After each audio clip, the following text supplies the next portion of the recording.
guys, it's Amanda here from McCormick's. We're coming at you with another 2-Minute Tuesday video. This little tip and trick we're going to do today is about cheaters. So every color guard, obviously you spin flags, and I think most, if not every color guard, is probably using cheaters somewhere on their poles. So the way that I do it with my programs that I work with is we actually do 2 cheaters on the top of the pole and 2 cheaters on the bottom of the pole. I know some people just call them tapes, so maybe you just call it a tape, but I call it a cheater. Either way is fine. Everybody's a little bit different. So what I've done, I've already gone ahead and done, is measured out where I want my cheaters. On my first pole, I always measure, so I've actually already taped them off on the top and on the bottom. I've done it in magenta tape, just so you guys can see it a little bit better.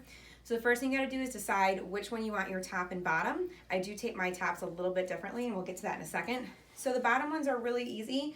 After I mark it off, I just kind of go around each bottom one, maybe 5 to 7 times. Just enough so the kids can see it and feel it while they're spinning. Just break it off. I know a lot of people like to use scissors. I just kind of break it. Okay, like I said, maybe around 5 to 7 times, just enough so the kids can actually feel it.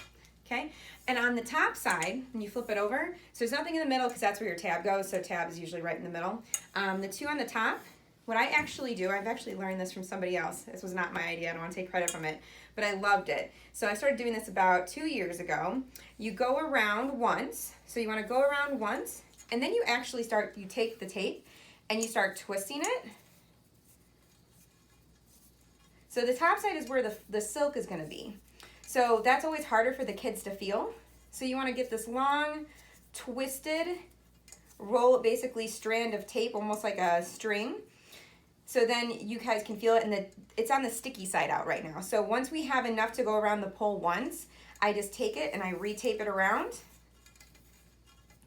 So, and then it hides all the sticky part.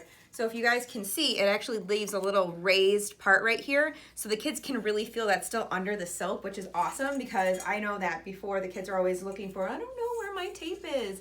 Now you can feel it and it's gonna stay there. So then I just do the same thing on the other one on the top.